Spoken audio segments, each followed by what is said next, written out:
Welcome, everybody. This is Charlene Burke with Grow Because You Know. That's www.growbecauseyouknow.com. Welcome to Morning Mindset Cafe, where I read a few pages from Napoleon Hill's Think and Grow Rich, and I open the seats up and we have discussion. Today, we're nearing the end of the book that I have, and on my copy, we're looking at pages 252 to 256. And it's a deeper look. It's an additional continuation, if you will, of the pages and self-analysis questions, but it also includes a little bit of a commentary, which I think should provide excellent topics for discussion. So welcome, everybody. Let's get started, shall we? The purpose of the questions: to aid those who wish to see themselves as they really are. The following list of questions has been prepared. Read the questions and state your answers aloud so you can hear your own voice. This will make it easier for you to be truthful with yourself. Do you resort to liquor, narcotics, or cigarettes to quiet your nerves? If so, why do you not try willpower instead? Does anyone nag you? And if so, for what reason? Do you have a definite major purpose? And if so, what is it? What plan do you have for achieving it?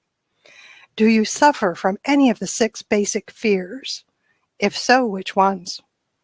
Have you a method by which you can shield yourself against the negative influence of others? Do you make deliberate use of autosuggestion to make your mind positive? Which do you value most, your material possessions or your privilege of controlling your own thoughts? Are you easily influenced by others against your own judgment? Has today added anything of value to your stock of knowledge or state of mind? Do you face squarely the circumstances which make you unhappy or sidestep the responsibility? Do you analyze all mistakes and failures, try to profit by them, or do you take the attitude that this is not your duty? Can you name 3 of your most damaging weaknesses? What are you doing to correct them? Do you encourage other people to bring their worries to you for sympathy? Do you choose from your daily experiences, lessons, or influences which aid in your personal advancement? Does your presence have a negative influence on other people as a rule? What habits of other people annoy you most? Do you form your own opinions or permit yourself to be influenced by other people? Have you learned how to create a mental state of mind with which you can shield yourself against all discouraging influences? Does your occupation inspire you with faith and hope? Are you conscious of possessing spiritual forces of sufficient power to enable you to keep your mind free from all forms of fear? Does your religion help you to keep your own mind positive? Do you feel it your duty to share other people's worries? If so, why? If you believe that birds of a feather flock together, what have you learned about yourself by studying the friends whom you attract?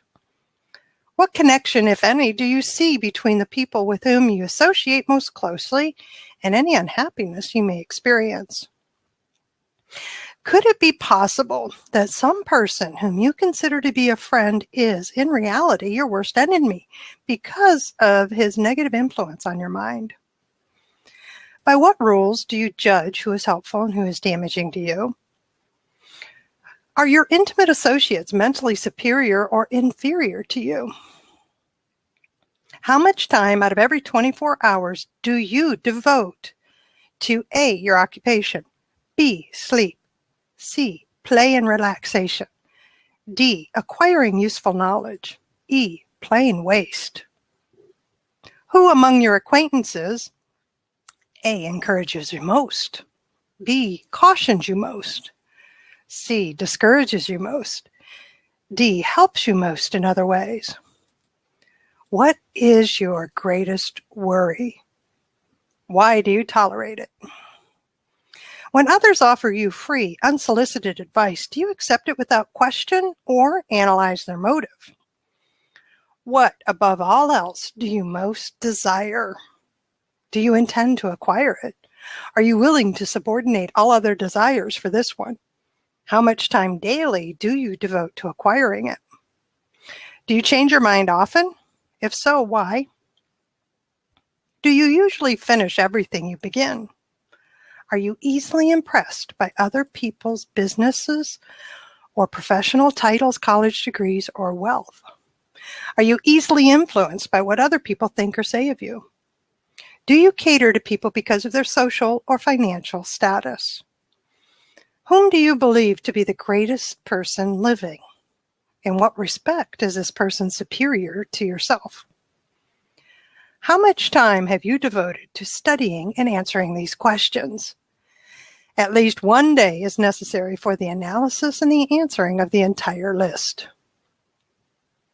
If you have answered all these questions truthfully, you know more about yourself than the majority of people. Study the questions carefully. Come back to them once each week for several months. Be astounded at the amount of additional knowledge of great value to yourself you will have gained by the simple method of answering the questions truthfully. If you're not certain concerning the answers to some of the questions, seek the counsel of those you know well, those who know you well, especially those who have no motive in flattering you and see yourself through their eyes. The experience will be astonishing. You have absolute control over but one thing, and that is your thoughts. This is the most significant and inspiring of all facts known to man. It reflects man's divine nature.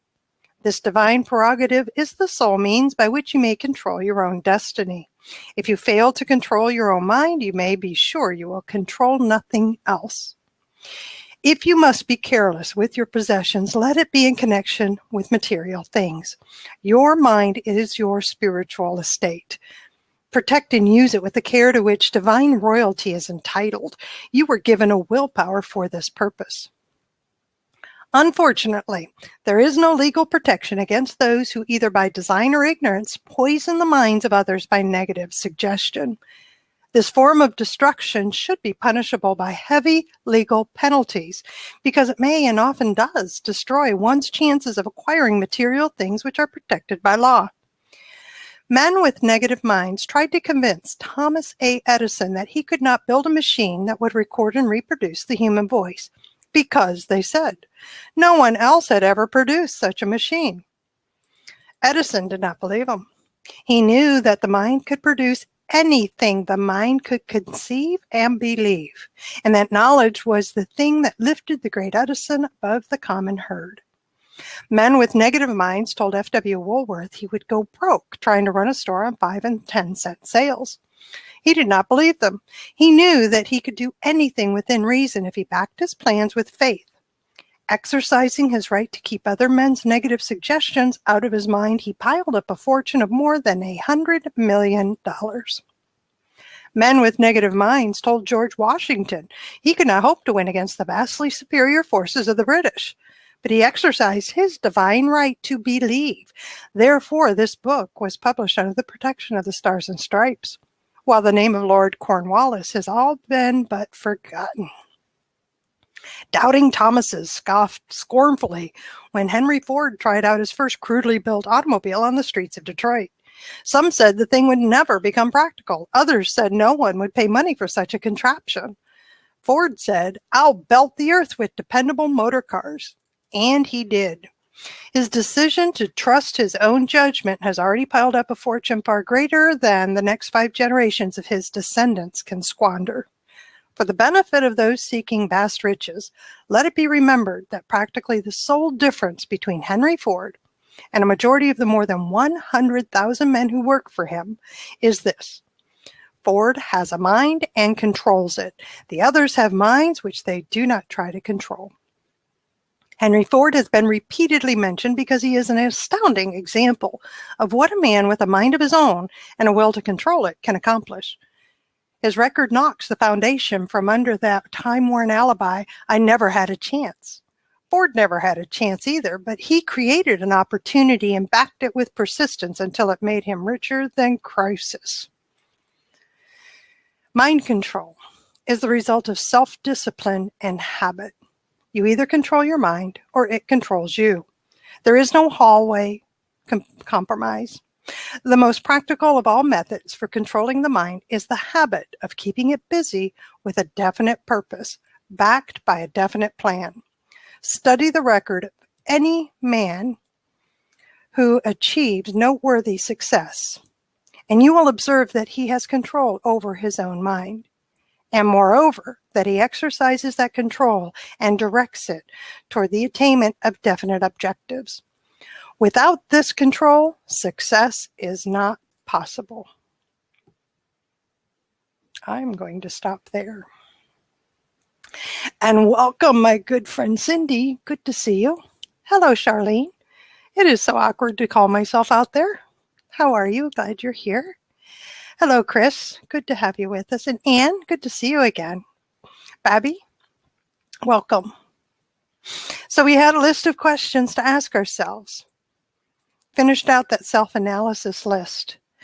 And then the recommendation that we visit that list on an annual basis, at least a full day. At least a full day we devote to that. And we refer to it a few days after having gone through it, so that we are really on top of our self-awareness and we're really truthful. This warms my heart. I've already told you that I do an annual retreat where I do my self-analysis. I just don't do it with these questions. I'm going to do it with these questions this year.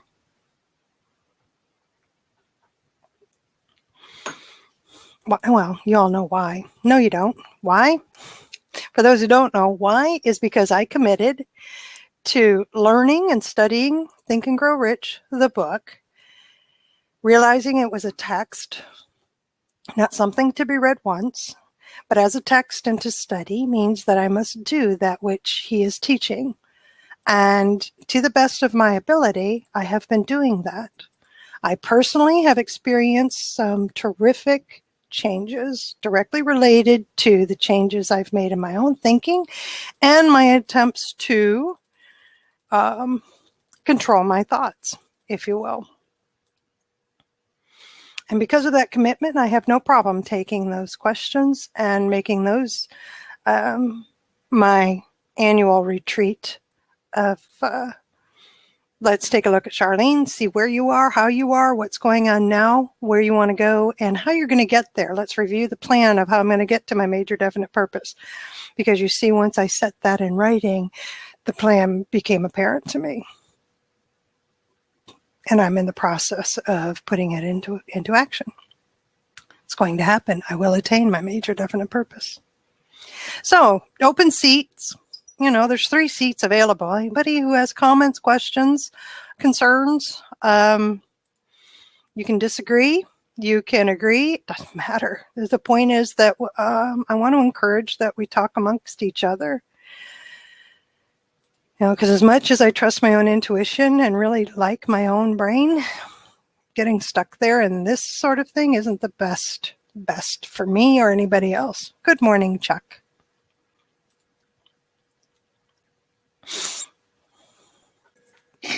There he is. Good morning, Matt. There we go. Good morning. The question that well, I'm a Gemini, so I don't know. I don't really believe much in astrology, but my mom and I joke about it because we know some of it. And the question that stuck out to me was one of the ones toward the end. Mm-hmm. It was, do you usually finish everything you begin? And I was that hit me too as a Gemini. As a Gemini, when the other one comes out, no. Right? Yeah. And then I was thinking about, I did a YouTube video.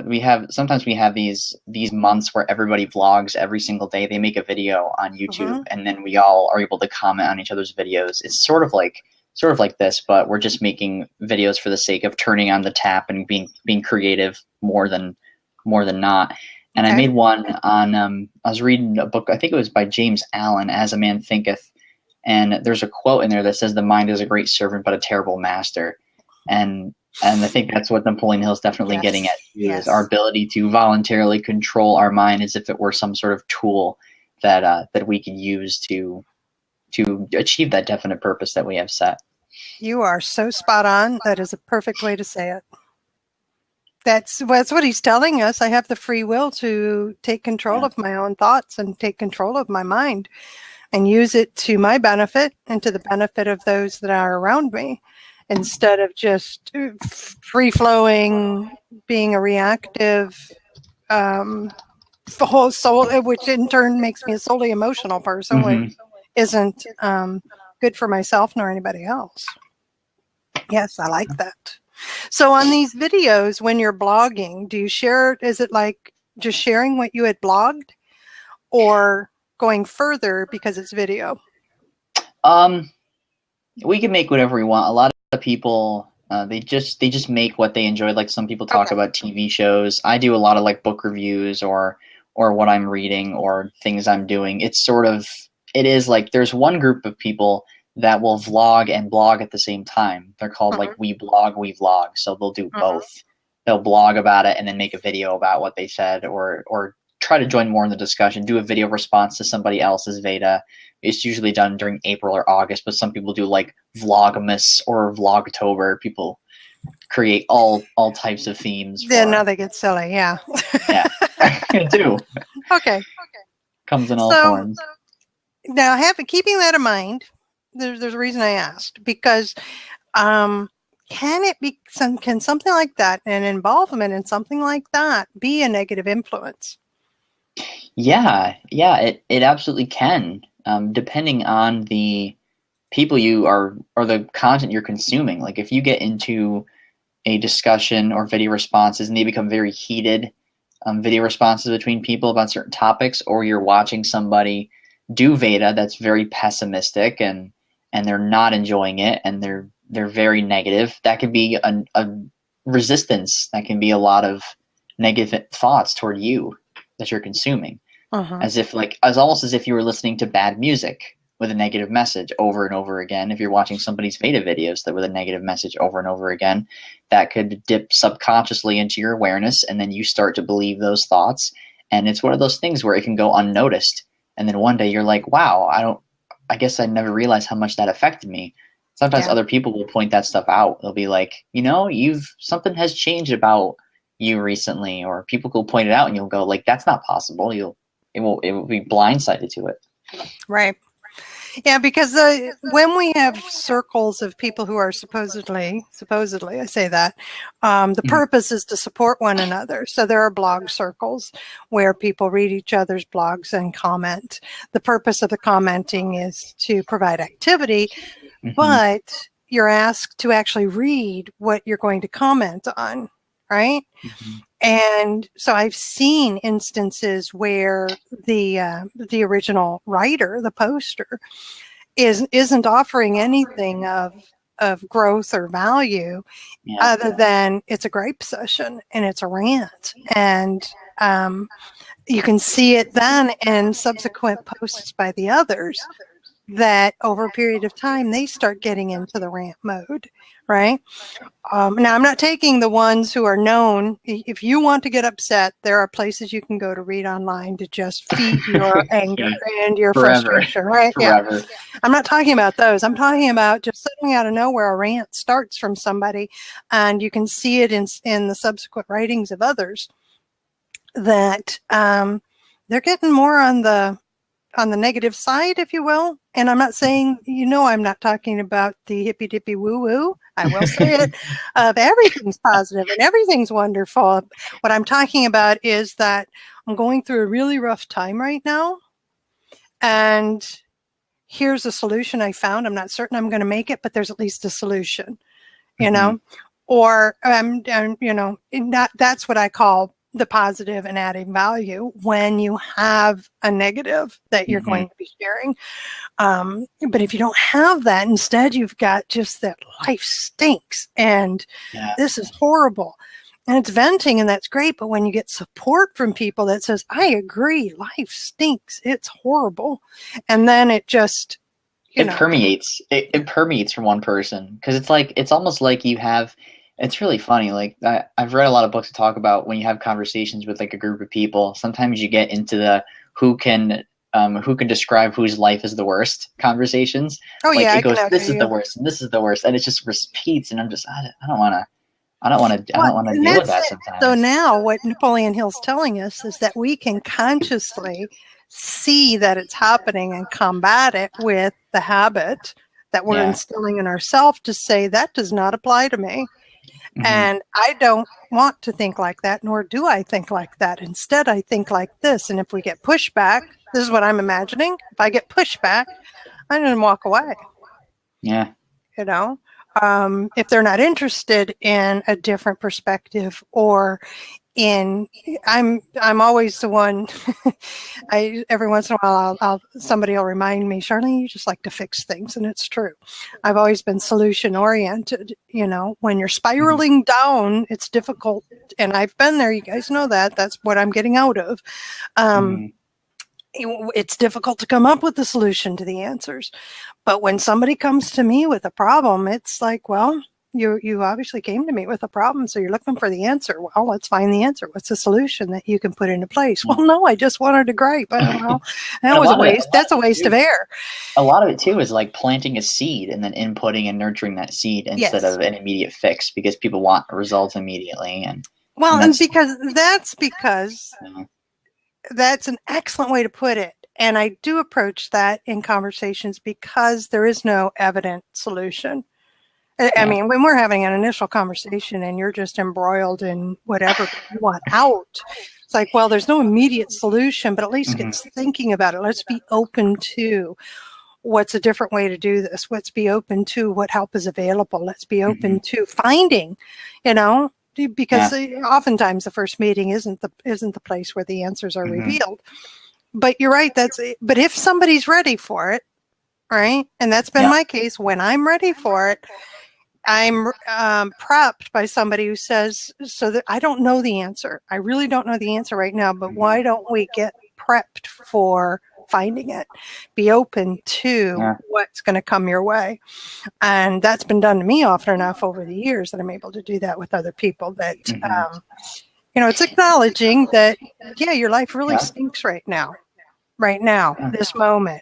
The next moment it won't, because we're going to see what we can do to get moving forward and out, or rectify or change or solve. Sometimes problems are quite solvable. I know men and women who have said they lost 185 pounds overnight. Their life changed for the better because of it, right?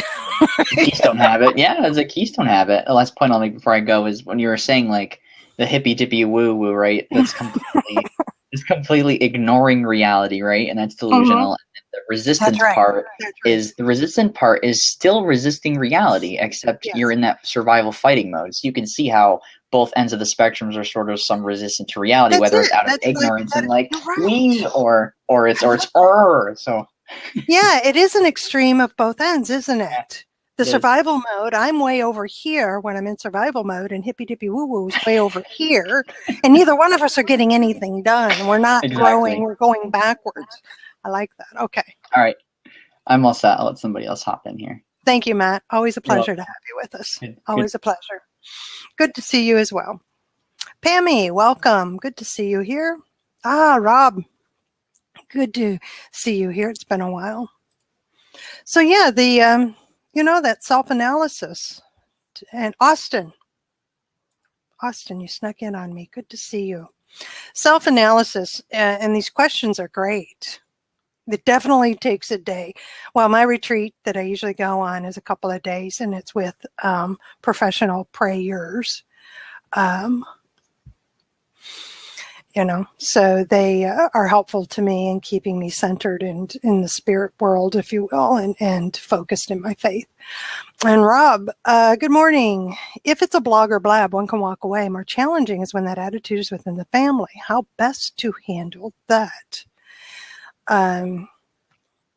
Learning detachment. Detachment is the process of learning that I can keep you at arm's length. I can love you at arm's length. I don't have to like you right now. And I can say a prayer while you are just losing it, or you're ranting, or you're not responsive to what I'm talking about. It's a skill that can be learned. That's what I call it. It's a skill of detachment, so that I am not emotionally so emotionally attached to who you are and what you do that whatever you do and who you are will make me change in a heartbeat. Again, that's Napoleon Hill is telling us that we do have control over our own thoughts. I think it takes more practice when we have the emotional attachment of family, right? It takes a heck of a lot more practice and effort to change my thoughts when I've got all that history that comes with the emotion attached to a family member. But it's still the same approach. It's still the same approach. Hi, Jessica. Good morning. My mom tells Dad, I love you 99.9% of the time. This is the 0.1 we need to work on. Yeah, I'm actually, and I actually say that, and I've said this out loud to myself a few times in my detaching from somebody who says, thank God I love you, and thank God I don't have to like you. It's not a requirement. Yeah, it's tough, but it's not impossible, Pammy. Not impossible. Rob, skilled detachment. New Jersey, it's known as cutting someone off. No, Rob, no. Let's get serious. This is about controlling ourselves so that others can't control us, right? Negative or positive. Let's be in control of ourselves. Let's learn how to control our own thoughts so that we're no longer just simply reacting. Things that I've learned over the years, and especially when it comes to family, and those that are very close to me, is that they're still people, right? And they're still subject to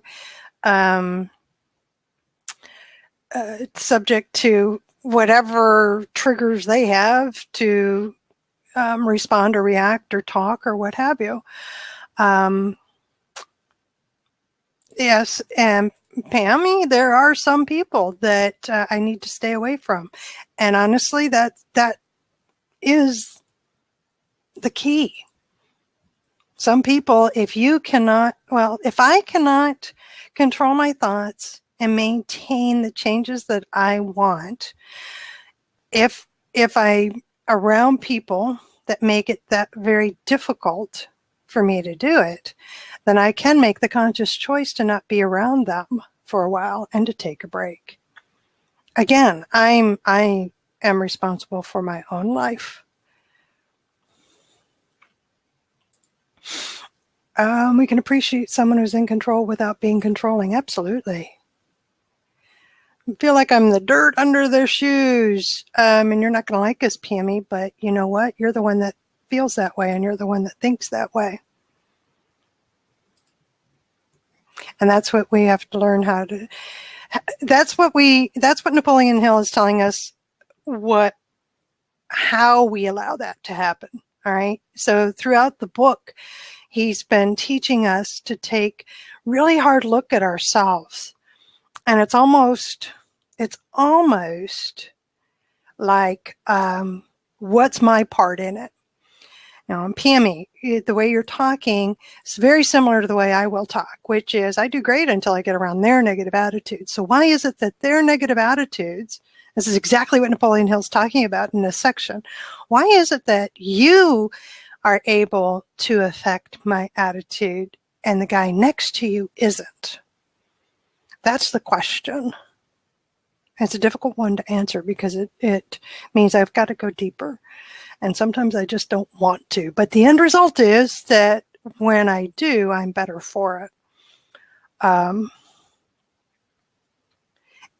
I'm going to offer to you, Pammy, that when I'm not able to answer the question and move past it, that's when I bring in my trusted inner circle.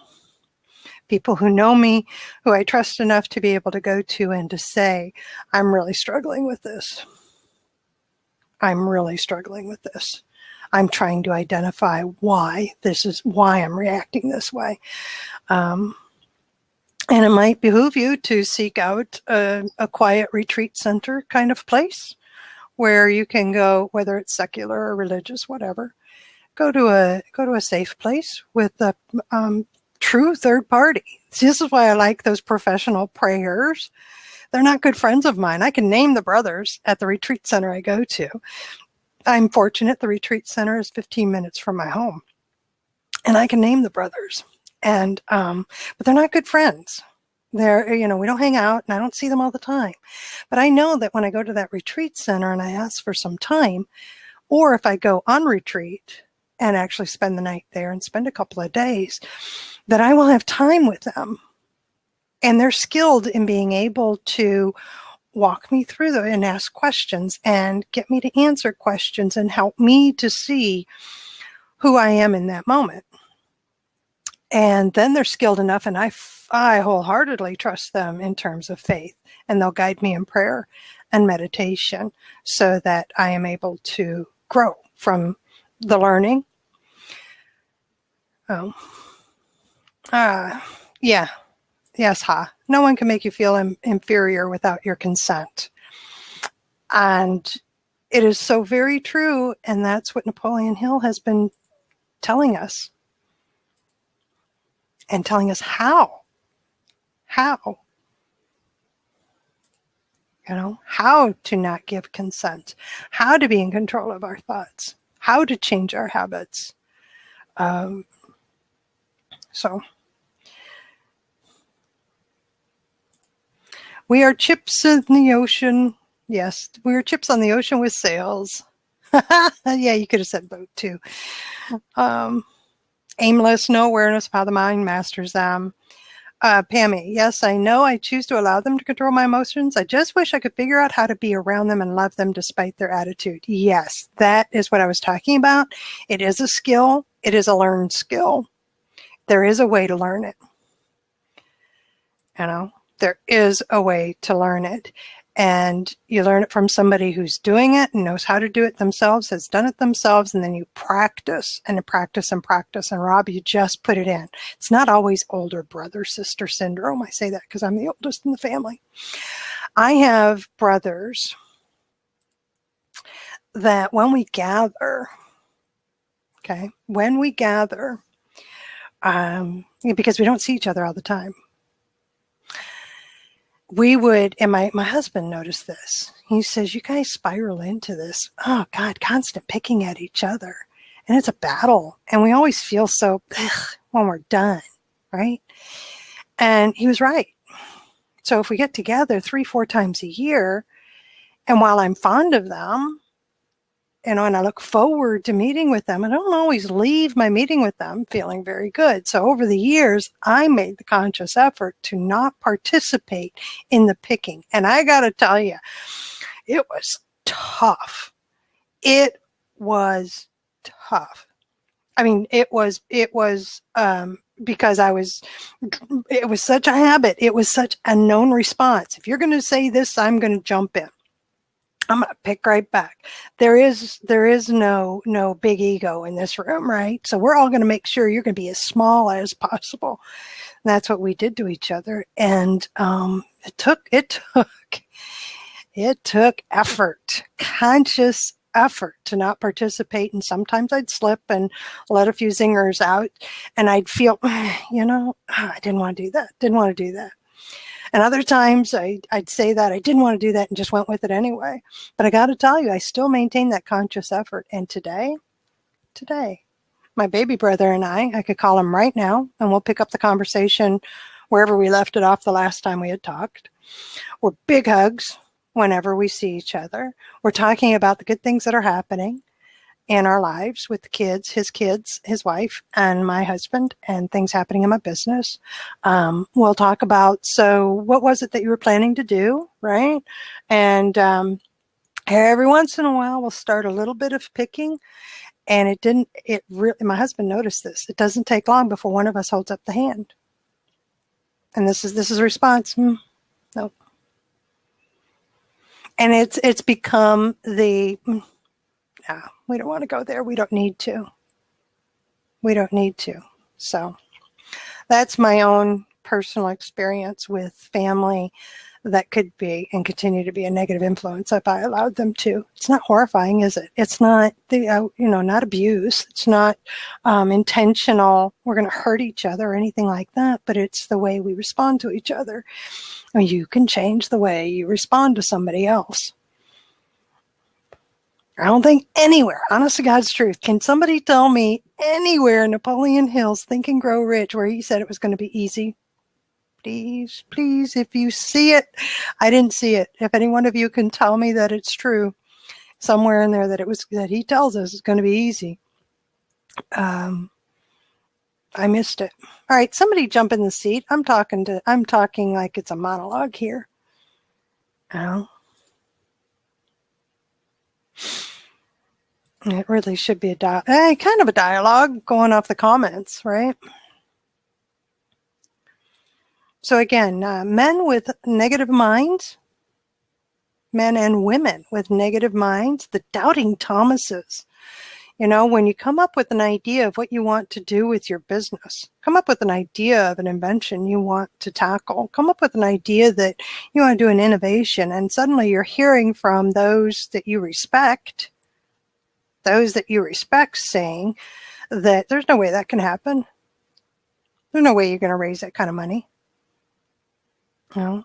The ever-present, well, I'm going to be a devil's advocate, and really what they're doing when you listen to them is to say they're not questioning how you think you're going to do it. That was where it could come in to help outline what some of the resistance might be that you might come across to help you identify so you can be prepared. Right? That's more helpful than I'm going to be a devil's advocate and pretty much come up with every possible negative that I can throw at you to really discourage you. How do you combat that? Napoleon Hill says we combat that by having control of our thoughts. Well, Brian, you are...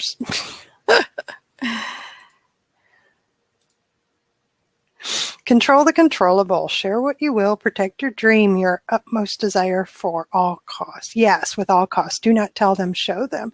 Yes, and that's what Ford did. That's what Edison did. That's what Woolworth did.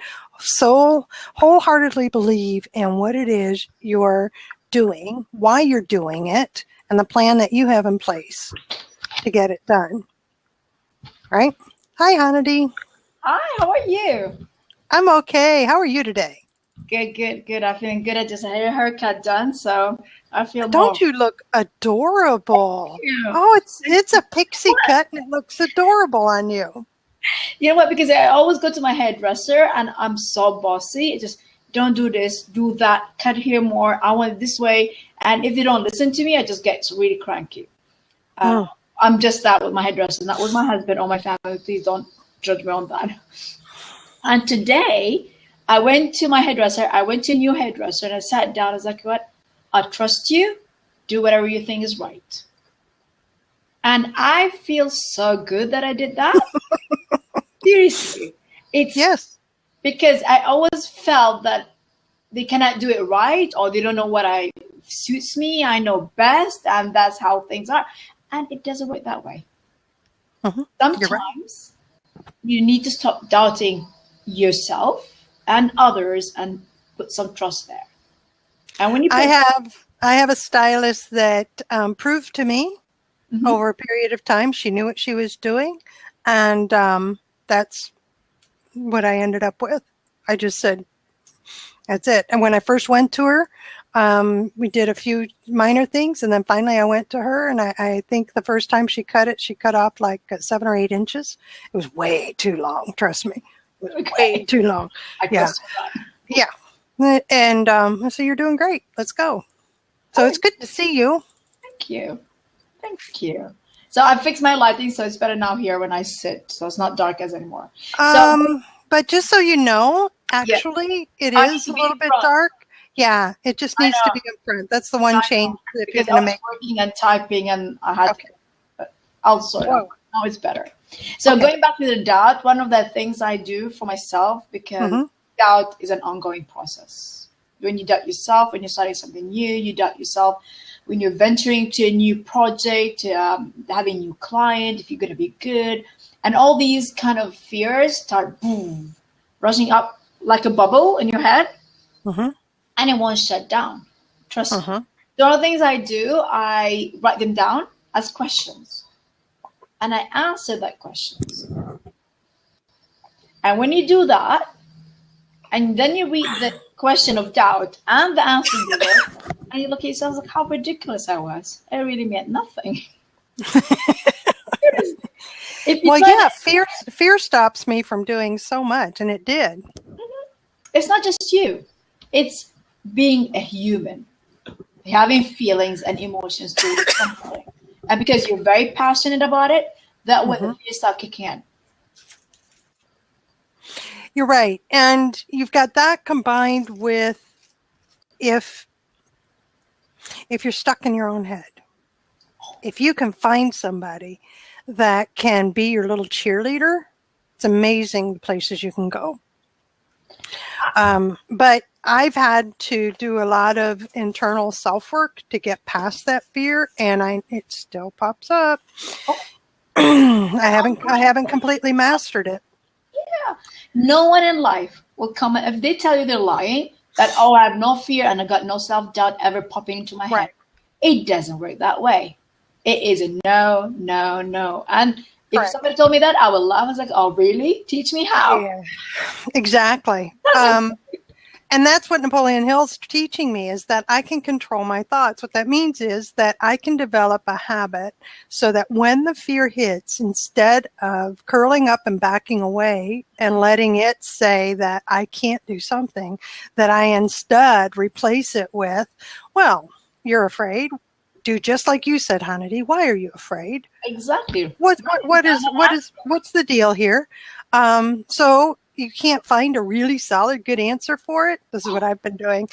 Well, then do it anyway. If you're going to go into the hippy dippy woo woo stuff of, well, I'm afraid because of something that I can't describe. And Charlene, the worst thing can happen to anybody is you die. Nobody's going to be dead after that if you jumped into it. It's not like you're jumping out of like a cliff or doing like a dangerous thing. Some do, not me. Well, I'm not talking about that. That's not what I want to do. No, I'm not talking about that kind of fear. That is a different kind of fear. We're talking about different. The internal fears that stop us. So self-doubt, right? Exactly. Self-doubt, lack of self-confidence, which are all symptoms of fear that Napoleon Hill has put out to us. And he's given us the answers of how to tackle them. Exactly. And what other things I developed or I found, we always look for an outside inspiration, motivation. You've got your own cheerleader inside of you. You are your inspiration. And that takes practice. Now, I'm going to say that takes practice. Oh, yeah. And it's because I haven't been very good with that one. And I'm still practicing it. It is coming in the form of where that committee that meets in my head, those people that I appointed to be on the committee, that's welcome to come in and support me or to ask the right questions. That's a part of my being my own cheerleader. Another part is celebrating and recognizing the reaching of milestones that you actually did it. Saying out loud, like I've done with you guys over these past couple months, I broke through that.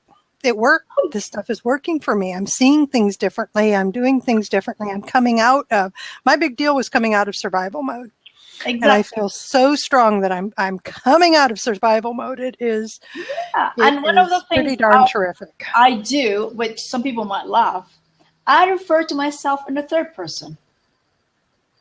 And I cheer myself in the third person. Oh, sure. Yeah, that's when I get caught talking to myself. Who knows you better than yourself?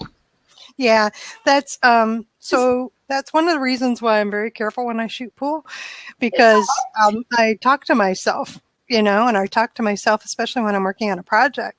And so this is going to be funny.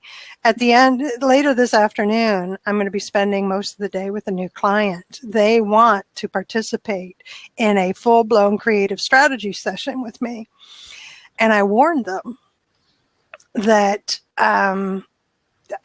essentially what's going to happen is if you really want quality work out of me is you're going to just let me go, which means I'm not going to talk to you.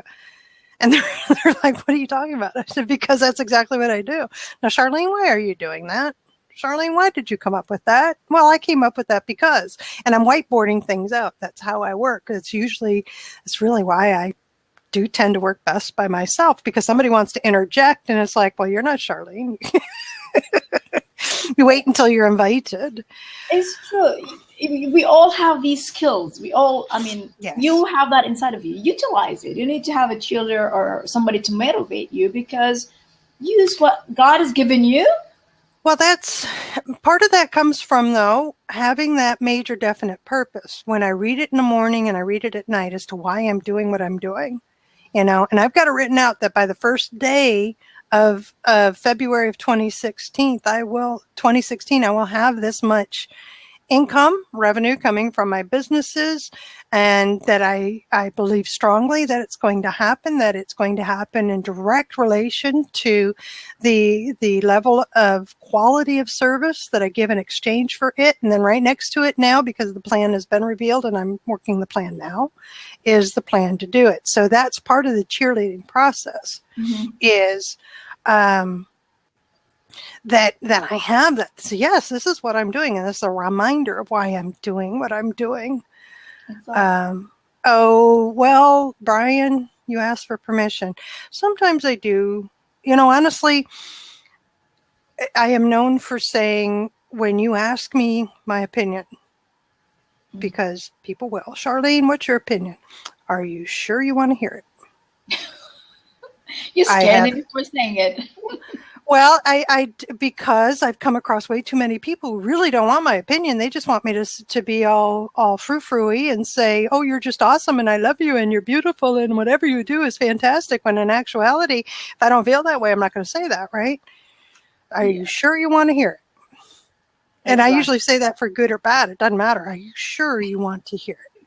And people who know me and love me usually don't ask unless they know for sure they want to hear it. All right, so I'm going to have to let everybody know that in just a minute or two, I have to shut this down. It is Wednesday. On Wednesday, I host a virtual networking meeting for professionals. And I have to leave here before 9 because the meeting actually starts at 9. And it's a group of professionals. We meet just as if we would meet in person. We have a presenter. We have Q&A with the presenter, and then we introduce ourselves to each other and exchange contact information. And if there's time, we ask each other questions.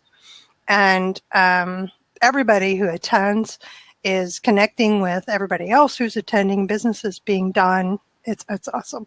So I just need you to know that, because in about 2 minutes, I'm going to shut everything down. All right. And having said that, for anybody who's interested, here's a direct join link to the meeting room. If you're interested in attending a structured business networking meeting, not social networking like we're doing now. Hi, Dave. I saw you come in earlier. My apologies for not saying hello. Tina Lee Jones. Yes, you said this was your first time on Blab. So good to see you here. Hope you join us tomorrow morning.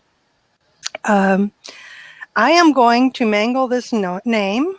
We're coming out of Cairo with this name. Walid. I want to make it a V. No, it's a Walid. It's Walid? All right. Walid.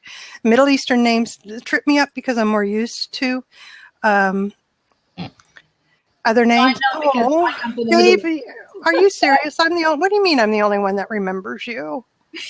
Oh. I just added you. I followed you now, so. Well, then we have Newt, the Viking. How cool is that? I hope you come back tomorrow, because I'll have time to get to know you. Oh, yeah, your name. Well, I'm sorry, Dave. You ain't a planet. It's important to me that I call you by your name, because you're not a planet, dear. Tanya, thank you for joining us. And Simone, good to see you here. Welcome to everybody. So the link that I put up in the comment section is a link to the room for a professional networking group that I host every week. You're welcome to attend, check it out, and then register for reminder emails with that link. Planet Upcycle is the name of the show you're working on. Oh, I get that. But that's like Brian, Red Ball Media. He's still Brian, even if he comes in under the other Twitter ID. Still a person. That's how I see it. And Hannity, I don't call her transform mindset. All right. Thank you for letting me interrupt you. Hannity, thank you for being here. Seriously, I've got to shut this down. Let me shut down the recording. I have a call in 5 minutes as well. So. Okay. It's a pleasure as always to have you with me. Thank you for Matt for jumping into the live stream. Again, always a pleasure. And some great discussion coming out of the comment section. Made it more than just a monologue here, which I appreciate. So for those watching the replay, so glad that you've joined us for Morning Mindset Cafe. This is Charlene Burke with Grow Because You Know. That's www.growbecauseyouknow.com. Let's move forward with the day on purpose with purpose to grow our hearts, grow our minds, and grow our businesses. Until